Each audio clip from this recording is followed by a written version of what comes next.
आता ह्याची खरेदी कशी काय हो? शंभूची खरेदी करण्यात सगळ्यात मोठा हात दिलीप ड्रायव्हरचा.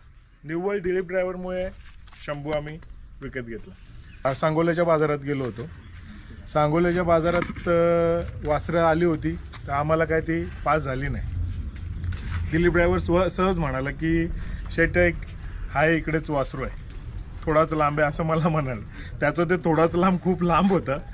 आम्ही गेलो पार सलगरला.